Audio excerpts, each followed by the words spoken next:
사무엘서 강해 계속 이어가고 있습니다. 24번째 시간입니다. 땅에서도 이루어지다라는 큰 제목으로 저희가 말씀을 이어가고 있습니다. 하나님의 이름으로 네게 나아가노라 라는 오늘 제목으로 본문은 사무엘상 17장 41절에서 49절까지의 말씀으로 함께 은혜 나누도록 하겠습니다. 올 초에 2025년 1월에 한 대형 출판사에서 책 한 권이 출판되는데요. 책 제목이 현명한 부모는 적당한 거리를 둔다라는 책이에요. 저자는 하버드 대학교에서 심리학과 뇌과학을 공부하고 임상심리 분야 세계 1위 대학으로 평가받는 UCLA에서 임상심리학 박사를 취득한 미국 공인 임상심리학자입니다. 뇌과학과 심리학을 기반으로 아이와 성인의 정신건강 문제를 조기에 진단하고 예방하기 위해서 과학적 기초를 제공하는 연구를 진행해왔고요. 또한 부모와 양육자 간에 실질적인 도움을 주는 심리학적인 근거를 제시하면서 개인화된 심리적 지원을 개발했다는 거예요. 이 저자는요, 미국 로스앤젤레스에 태어났고 선교활동을 하는 가족의 영향을 받아서 태국, 캄보디아, 이스라엘, 우간다 등 다양한 나라에서 자랐습니다. 현재는 한국에 거주하면서 서울 도곡동에서 직접 심리 상담소를 운영하면서 부모와 아동을 대상으로 1대1 또는 소규모 상담을 진행하고요. 여러 기관들, 공공기관, 대학에서 부모 교육 심리 강연을 하고 자문 활동을 했습니다. 그래서 이 현명한 부모는 적당한 거리를 둔다라는 책에 보면 추천사를 누가 했냐면 다중지능 이론의 창시자로 알려지는 하워드 가드너가, 그리고 감성지능 연구자인 데이비드 카루소가, 그리고 창의성 연구자인 딩키스 시몬튼이 이 다 저명한 사람들이거든요. 아주 세계적으로 이 사람에게 추천사를 쓴 책이 발간됐었습니다. 근데 올해 이번 달에 발견됐죠. 다 거짓말이었습니다. 책 제목 적으신 분들 이거 지우세요. 거짓말이었습니다. 이 책이 출간된 직후에 뭔가 이상했던 거예요. 하워드 가드너가 이 사람의 경력을 쭉 보고 있으면 도무지 이해가 안 되는 경력들이 있는 거예요. 그래서 그 스레드에서 한 사람이 의문을 제기하고, 그리고 출판사도 문의를 해봤더니 이 사람이 내세웠던 하버드 대학교 학사, UCLA 박사 다 가짜고요. 미국 임상심리사 자격 또한 존재하지 않았습니다. 책 추천사했던 하워드 가드너를 비롯한 데이비드 카루소랑 다 준 적이 없다고 얘기하고 있어요. 자기가 작성한 거였어요.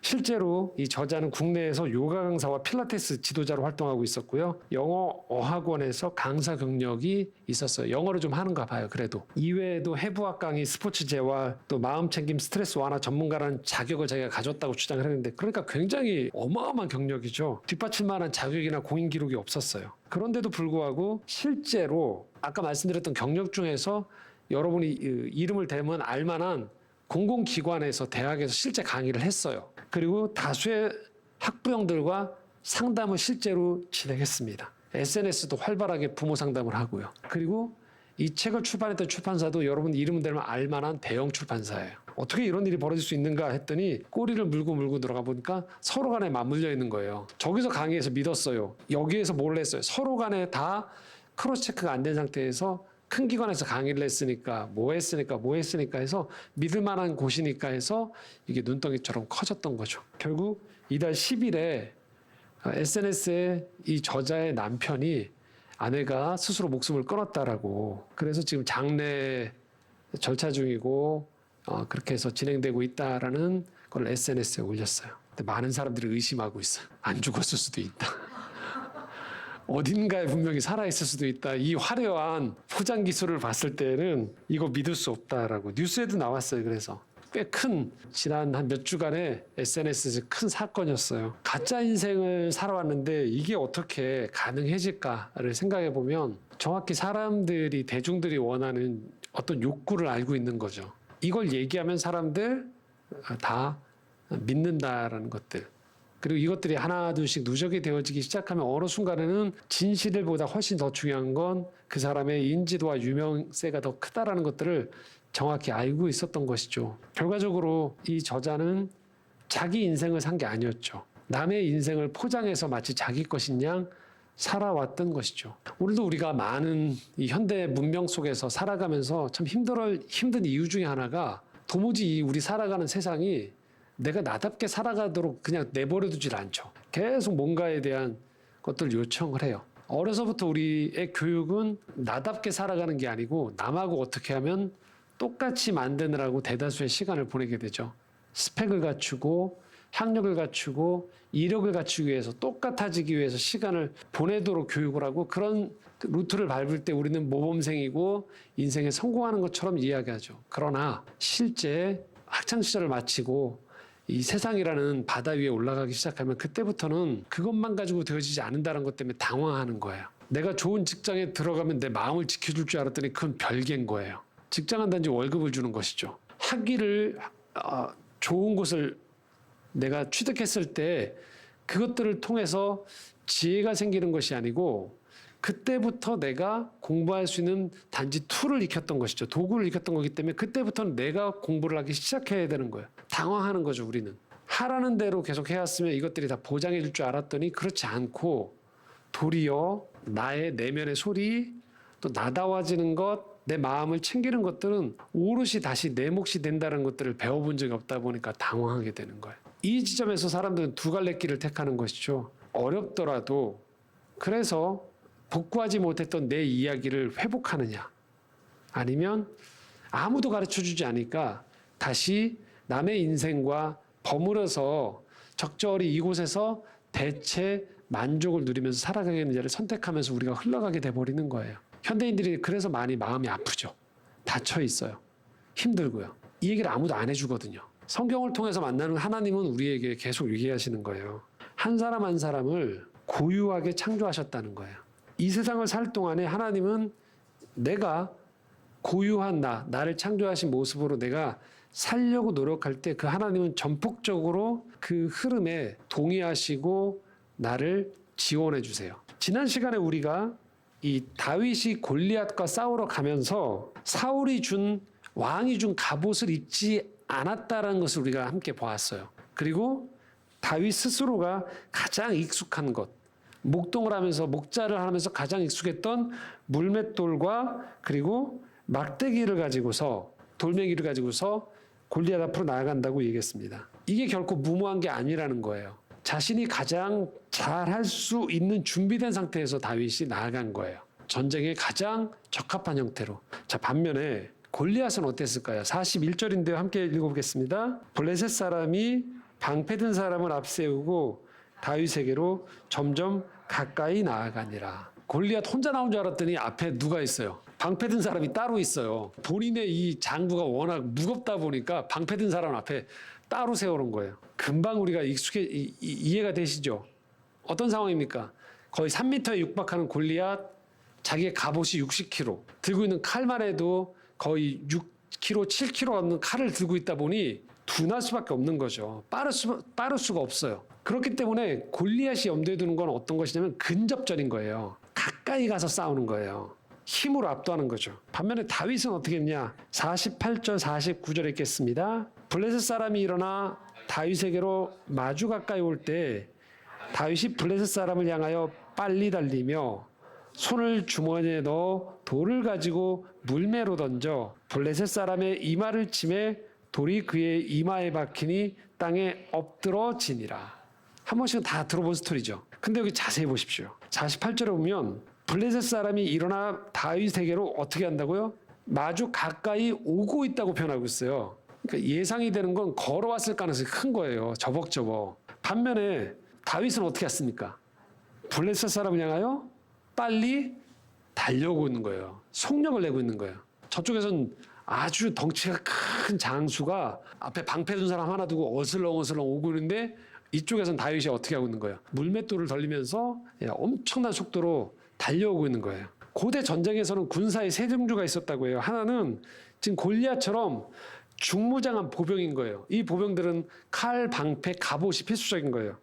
또 다른 한 부류는 기병, 말을 타는. 또 한 부류가 뭐냐면 바로 다윗이 했던 이 투석수, 돌을 던지거나 궁수인 거예요. 활을 쏘는 거예요. 다윗이 지금 뭘 택한 거죠? 투석수를 택한 거죠. 돌을 던지는. 그래서 고대 근동 싸움에서 우리는 지금 어려서부터 무의식적으로 우리가 들었던 거 뭐냐면 꼬마 다윗이 거인 골리앗을 싸워서 이겼습니다. 이 생각만 한단 말이에요. 그래서 엄청나게 하나님이 다윗을 도와줬습니다라고만 생각을 한단 말이에요. 꼬마 다윗. 근데 아니에요. 그게 아니에요. 다윗이 무모한 게 아니고요. 다윗은 철저하게 고대 근동의 싸움 중에서 하나를 택한 거예요. 투석수를 택한 거예요.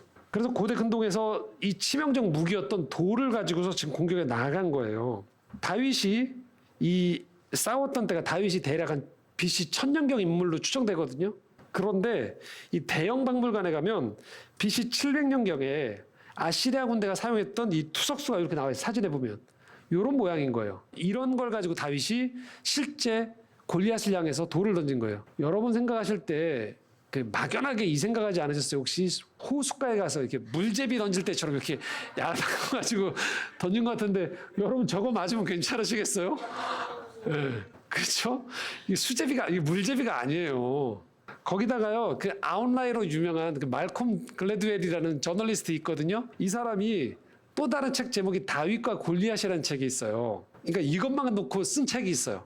이 사람 크리스찬 아님에도 불구하고 이거 경영학적인 입장에서 분석한 책이거든요. 다윗이 결코 약자가 아니라는 거예요. 이렇게 표현합니다. 그 책에 숙련된 투석수가 던지는 돌이 키로수가 대략 초속 30에서 35m를 해요. 이게 권총 우리가 소총을 쏘잖아요. 그러면 권총은요 초속 120에서 400까지 나간대요. 그럼 우리가 생각할 때 이거 지금 돌이니까. 근데 여러분 가만히 생각해 보세요. 총알의 크기가 얼마나 쳐? 조그맣죠. 그러니까 속력이 빨라야 되는 거예요. 말콤 글래드웰에 의하면 돌의 질량이 맞는 사람 입장에서 총알 정도의 충격이라는 거예요. 그렇지 않겠습니까, 여러분? 이 정도면? 이거 맞는데요. 더더군다나 지금 여러분 잘 보셨겠지만 저기 골리앗 서 있는데 다시 여기 있어서 이렇게 해서 자 다윗 해서 이렇게 던지는 게 아니고 뭐라고 했어요? 예, 이렇게 하면서 뭐예요? 전속력으로 내려오는 거예요. 100m 이상을 전속력으로 내려오면서 더더군다나 다윗이 지금 여러분들이 사격장에 가서 한번 뽑기 하듯이 한번 해볼까가 아니고 뭐예요? 다윗은 이걸로 맹수들하고 싸웠던 사람인 거예요. 곰이나 사자구에서의 타점을 잘못 맞추면 자기가 잡아먹히는 상황에서 이거 썼던 사람인 거예요. 그래서 글래드웰이 뭐라고 했냐면 말콤 글래드웰이 뭐라고 했냐면 이렇게 표현했어요. 다윗은 자기에게 가장 유리한 방식으로 싸움을 했다는 거예요. 자기답게. 그래서 골리앗이 우세한 근접전을 끌고 갈 수 있는 틈을 안 줬다는 거예요. 그리고 이 지형조차도 다윗이 아주 잘 아는 지형인 거예요. 이 골짜기들이. 평지와 골짜기가 접해져 있어.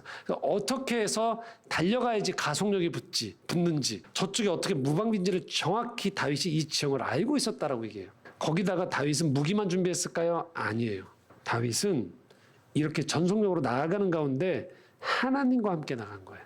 어떤 하나님입니까? 자기 인생과 함께 하셨던 하나님인 거예요. 다윗은 지금 이 싸움을요 단지 앞에 있는 장수 하나랑 싸우는 싸움으로 인식하지 않았어요.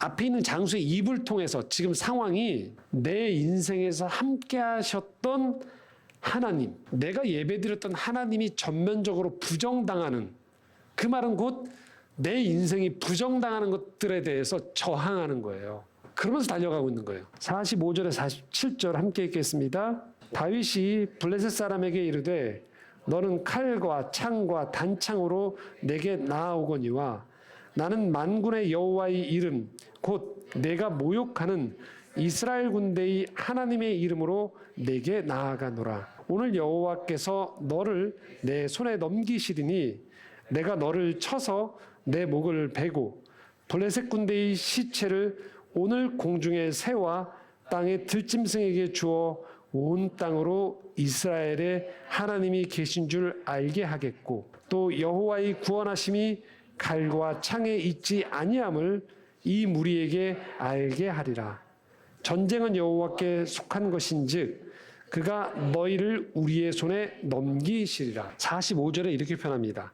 하나님의 이름으로 네게 나아가노라. 46절에 여호와께서예요. 너를 내 손에 넘기시리니 온 땅으로 이스라엘의 하나님이 계신 줄 알게 하겠다. 47절 전쟁은 누구에게 속해 있다고요? 여호와께 속해 있다라고. 다윗이 지금 종교 광신자여서 이 얘기를 하는 게 아니에요. 두려워서 그냥 아무 신이나 부르는 게 아니에요. 그 순간에. 그런 분들 있잖아요. 가끔 가다가 무신론자인데 너무 당황해요. 위기 상황에. 그럴 때 어떻게 합니까? 그분들이. 온갖 신 다 끌어오는 경우 있죠. 막 부처님, 알라, 나 어떤 신이든 이 상황 날 도와주세요. 그런 게 아니에요. 지금 다윗은. 어려서부터 남들은 냄새나는 가축을 모는 천박한 일이라고 생각했던 그곳에서 누군가는 그냥 그 집의 막내가 하인이 하찮다고 생각했던 그곳에서 다윗은 다르게 살았던 거예요. 누구 때문에? 하나님과 함께. 하루하루의 삶에서 다윗은 하나님과 함께 하면서 자신의 정체성이 형성됐고요. 세상을 바라보는 눈이 형성된 거예요. 그리고 세상과 맞닥뜨리는 방법이 철저하게 그는 신앙으로 훈련되어 있던 사람이었던 거예요. 다윗에게 목자로서의 삶은 그냥 그 집안에서 가장 내가 하찮은 일을 하고 있어서 때 되면 내가 반드시 이거 벗어나리라, 언젠가 내가 기도를 통해서 이스라엘 왕이 되리라, 절대 아니었어요. 다윗은 평생 목자로 살더라도 그의 고백이 여호와의 나의 목자신이가 되는 삶을 살고 있었던 거예요. 지금 골리앗과의 싸움은 어떤 싸움인 거냐면요, 내 인생 전체를 걸고 들어가는 거예요. 43절, 44절 지금 골리앗이 그걸 부정하고 있단 말이죠. 함께 읽겠습니다. 블레셋 사람이 다윗에게 이르되 내가 나를 개로 여기고 막대기를 가지고 내게 나아왔느냐 하고 그의 신들의 이름으로 다윗을 저주하고, 그 블레셋 사람이 또 다윗에게 이르되 내게로 오라, 내가 네 살을 공중의 새들과 들짐승들에게 주리라 하는지라. 자, 44절에 지금 골리앗이 네 살을 공중의 새들과 들짐승에게 주겠다라고 했단 말이에요. 다윗은 이 경험이 익숙하거든요. 왜요? 목자로서 지킬 때 자기 공격했던 그 짐승들이 자기를 이렇게 물어 뜯으려고 달려왔던 거예요. 다윗 입장에서는 골리앗이 자기에게 공격했던 맹수들과 전혀 다를 바가 없었던 거예요. 그렇기 때문에 지금 다윗의 눈에는, 눈 앞에는, 시각에는 골리앗이 보이지만 그 뒤에 누가 있는 걸로 보일까요? 하나님이 보이는 거예요. 그러니까 이런 거죠. 그림을 보시면 골리앗은 자기가 엄청난 큰 덩치로 지금 다윗을 공격하라고 가고 있다고 생각하고 있는 거예요. 근데 다윗의 눈에는 어떻게 보일까요? 이게 협공인 거예요. 앞에서 내가 물맷돌을 들고 골리앗에게 당하고 있고 뒤에서 누가 있는 거예요? 하나님이 몰고 있는 거예요. 그 가운데 단지 골리앗이 끼어 있는 따름인 거예요. 다윗은 평생에 이 하나님을 만났던 거예요. 평생의 하나님을 체험했던 거예요. 유달리 이 전투가 다윗을 도드라지게 만든 게 아니었어요. 다윗은 들판에 있었으나 지금 이 골짜기에서 골리앗과의 싸움이나 이후에 왕이 되었으나 똑같은 거예요. 하나님과의 동행의 싸움일 따름인 거예요. 그래서 시편 18편에 다윗이 이렇게 지금 고백을 합니다. 이게 다윗의 시거든요. 함께 읽겠습니다.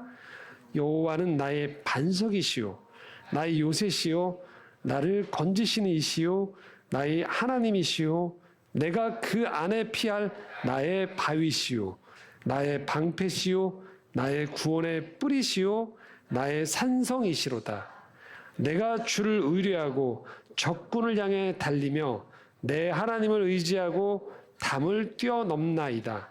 여호와는 살아계시니 나의 반석을 찬송하며 내 구원의 하나님을 높일지로다. 아멘. 자, 여기서 여러분 보시면 이 시편의 고백을 잘 보시면요, 하나님이란 단어 빼고 가장 많이 나오는 단어가 뭘까요? 너무 어려운가요?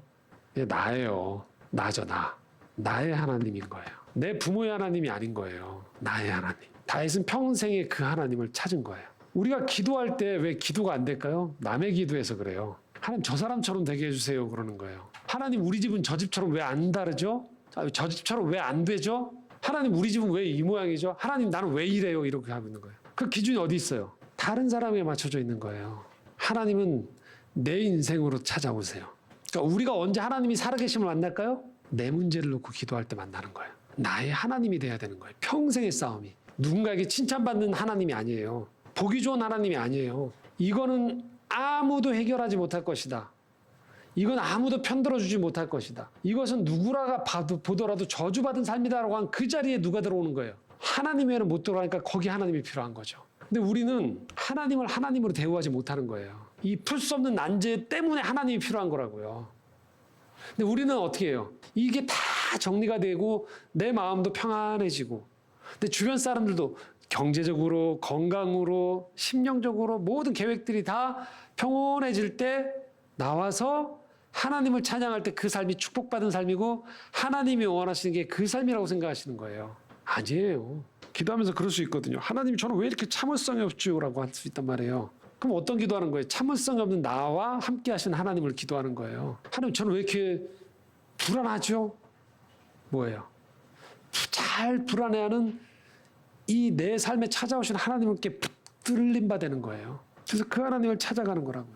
제가 사역자로 부름 받았을 때의 그 가장 여러 가지 그 사인들이 있었지만 결정적인 게 그거였어요. 제가 교회에 너무 불만이 많았거든요. 목사님들한테 너무 불만이 많았거든요. 주께서 말씀하시기를 그럼 네가 해라.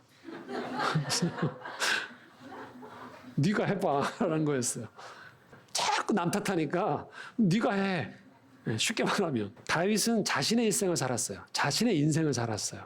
남의 인생을 살지 않았어요. 그래서 유독 여러분 성경을 읽어보시면요, 다른 많은 성경의 인물들은요 사실 우상에 기웃거리기도 하고요, 여러 가지가 있어요. 근데 유독 다윗은 잘하든 못하든 늘 뭐예요? 그 시선이 하나님에게 있어요. 풍요를 가져준다고 하는 이방 나라 우상 기웃거리지 않아요. 다윗은요, 그냥 내 기도를 들으신 하나님, 나의 하나님을 찾아가요. 기쁠 때나 슬플 때나 외로울 때나 험한 골짜기를 지날 때에도 거기에 계신 하나님을 찾고 있는 거예요. 그리고 하나님도 그런 다윗을 아시기에 다윗에게 은총과 사랑을 주시고 그가 죄로 인해서 넘어져도 다시 그를 이렇게 세워주신 것이었어요. 그러니까 여기 있는 우리 모두에게 중요한 삶의 숙제 한 가지가 있는 거예요. 그것은 내 인생을 돌아보면서 나와 함께 하신, 내 인생길에 걸어가신 하나님과의 그 만남에 대해서 기록할 책임은 내게 있는 거예요. 그걸 내가 기록하는 거예요. 나이가 들어가면서 들어갈수록 이 내 성장 배경에서부터 살아가면서의 이 모든 경험 속에서 하나님이 어떻게 나와 함께 하셨는지를 누구도 못 써줘요. 내가 쓰는 거예요. 내가 기억하고요. 여러분 평생의 싸움을 통해서, 길을 통해서, 여정을 통해서 여러분 누구 하나님을 만나시는 거냐면요, 나의 하나님 만나시는 거예요. 지난주 월요일에 16일이죠. 오전 11시에 경기도 광주에서 발인 예배 하나가 있었어요. 근데 아주 좀 특별한, 기억할 만한 발인 예배였어요. 누구냐면 천정원 자매라는 분이 돌아가셨어요. 이게 누구냐면 아시면 아시겠지만 부활 그 증거라는 영화에 나왔던 분이에요. 왜 이분이 그 부활 그 증거라는 영화에 나오셨었냐면 2012년에 암 말기 판정을 받았던 거예요. 이분이 음대를 졸업하고 피아노 전공자였어요. 남들보다 치열하게 살아가는데 30대 중반쯤 되니까 허무함이 몰려왔었대요. 억울한 마음에 돈이라도 벌어야겠다 시작해서 사업을 시작했는데 2년 만에 무너졌던 거예요. 피아노도 안 치기 시작했어요. 삶의 의미를 잃고 깊은 우울증에 빠져서 건강에 이상을 느껴서 병원에 찾아가는데 30대 나이에 암 말기 판정을 받았던 거예요. 이미 암이 온 몸에 곳곳에 퍼져 있었던 거예요. 임파선, 척추, 가슴, 골반, 폐까지 다. 신앙이 없었던 이 천정원 자매가 지푸라기라도 잡는 신정으로 자기를 전도했던 지인의 권유로 춘천의 한 교회에 중보기도를 요청했었습니다. 놀라운 일이 벌어진 거예요. 항암의 부작용이 사라지고 전이 됐던 이 암이 치유되는 기적이 일어났던 거예요. 하나님을 믿을 수밖에 없었겠죠. 그런데 1년 반 만에 다시 암이 재발한 거예요. 그리고 이때는 치료 불가 판정을 받았어요. 이때 이제 선택을 하게 되는 거죠. 무슨 하나님이 이래라고 할 수 있잖아요. 근데 이때 천정원 자매는 여기에서 믿음 쪽을 선택한 거예요. 그래서 오히려 암을 통해서 내가 하나님을 만나게 됐다라고 이야기하면서 암을 내게 주신 선물로 받아들이겠다라고, 제 표현이 아니고 천정원 자매의 표현이에요. 죽음은 천국으로 가는 소망이다라고 하면서 100차례가 넘는 고강도 항암 치료를 계속 받으면서 부활 그 증거라든지 여기저기 영상이 참 많거든요. 천정원 자매의 암 환자들한테 계속 부활의 주님을 증거한 거예요. 내가 암 환자니까. 암 환자로서 암 환자를 계속 위로해주고, 그래서 영화를 보다 보면, 그 영화에도 나오고 계속 보다 보면 같이 위로했던 성도 중에 한 분이 어느 날 다음 주에 가보면 하나님 곁에 가 있는 것이죠. 끊임없이 전도했던 거예요. 전도하고 나누고 간증하고 위로해주고. 최근에 영상을 보고 있으면 천정원 자매가 이제 작년부터 해서 완전히 이제 그 거의 말기로 들어가니까 얼굴이 헬쓱해지고, 그리고 어느 교회에 간증을 하러 갈 때면 꼭 이제 항암 치료 때 머리가 없으니까 가발을 꼭 쓰고 메이크업을 하고 가서 휠체어에 앉아서 간증을 하기 시작하고, 올 초부터에 나왔던 초에 몇 가지 영상이 나왔는데 보면 완연하게 이제 죽음의 그림자가 얼굴에 드리워진데 맨 마지막 순간까지 끝까지 계속 이 부활의 주님을 증거하면서 살았던 것이죠. 그리고 이야기한 대로 부탁은 자기 장례식장에 검은 정장 입지 말고 천국 입성하는 거 축하하기 때문에 평소처럼 밝은 옷차림으로 와달라고 그렇게 부탁을 했었다라고 해요. 그리고 결국은 지난주 금요일에 돌아가셔서 이번 주 월요일에 장례식을 치르게 되었던 거죠.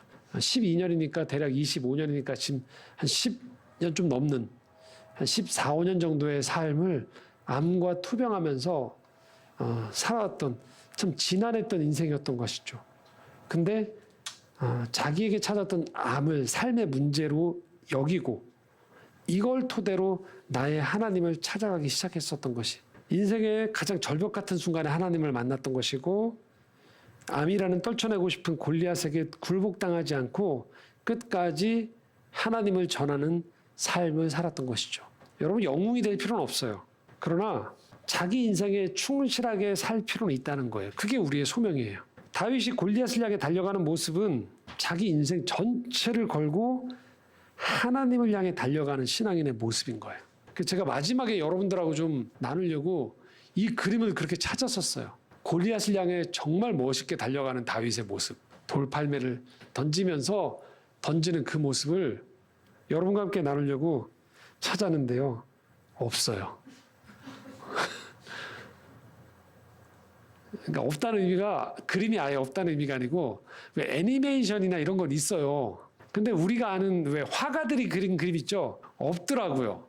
그래서 제가 물어봤어요. 챗GPT한테도 물어보고 구글도 검색해보고 왜 없는 거냐? 그랬더니요. 실제 저 같은 질문했던 사람들이 있더라고요. 미술사학자들의 연구에 따르면요. 이제 대체로 성화를 많이 그렸던 때가 르네상스 바로크 시대잖아요. 그때잖아요.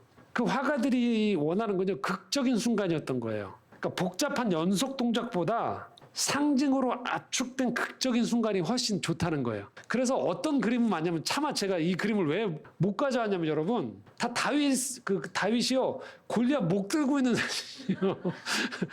목을 베가지고 골리앗의 머리를 피가 철철 흐르고 있는 사람 머리를 들고 있는 다윗의 사진이 많은 거예요. 그거 제가 여기서 어떻게 보여드려요, 여러분? 그런데 화가들은 그게 더 좋다는 거예요. 영웅의 승리, 하나님의 정의가 실현된 그 순간이 상징적으로 드러난 장면이 화가들 그리기에도 훨씬 좋고요. 그걸 보는 관객들도 훨씬 신앙적인 카타르시스를 느낀다는 거예요. 아, 이겼구나라고. 그러니까 싸우러 달려가는 동작도 복잡하고 이게 메시지가 명확하지 않다는 거예요. 이길지 질지도 모르는. 반면에 승리 후에 골리앗의 머리를 든 거는 너무나도 명확한 거예요.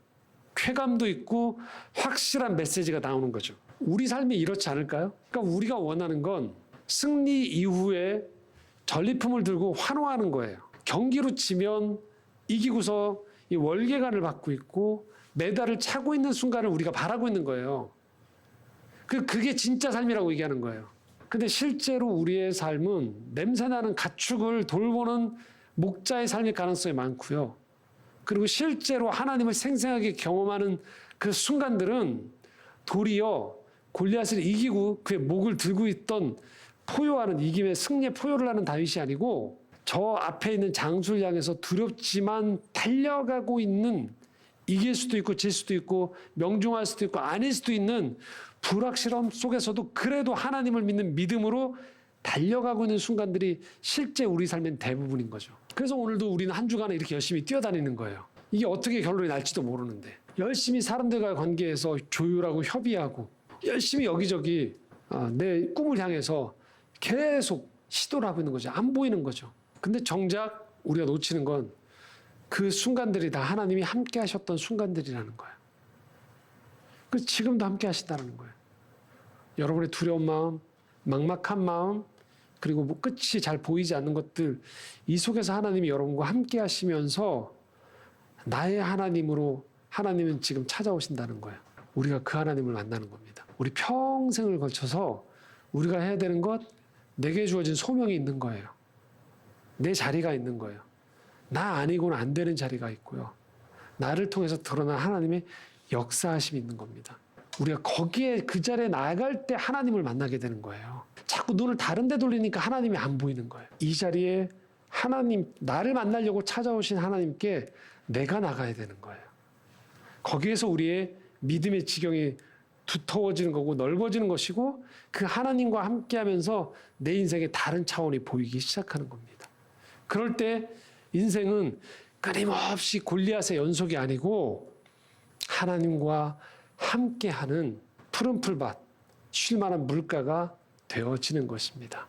그것이 목자 다윗이 오늘 이 골짜기에서 골리앗을 향해 달려가면서 그가 만났던 하나님이었던 것이고 그의 삶이었던 것입니다. 오늘도 우리의 삶에 함께 하시는, 찾아오시는 그 하나님과 함께 여러분의 문제를 주님께 드릴 수 있는 우리 모두가 되기를 소망합니다. 기도하겠습니다. 살아계신 하나님 아버지, 하나님이 나의 하나님이심을, 내 인생에 찾아오시는 하나님이심을, 그 하나님과 함께 내 문제를 놓고 기도하고 이 어려움 속에서 하나님의 일하심을 간구하는 내 간절함과 이 깊은 절망 속에서도 찾아오는 신락 같은 그 빛을 우리가 따라가기 원합니다. 주님, 우리의 삶에 함께 하심을 믿습니다. 나의 하나님이 되어 주시옵소서. 사는 평생에 하나님과 동행하며 하나님 사랑하는 저희들 될 수 있기를 소망합니다. 예수 그리스도의 이름으로 기도드립니다. 아멘.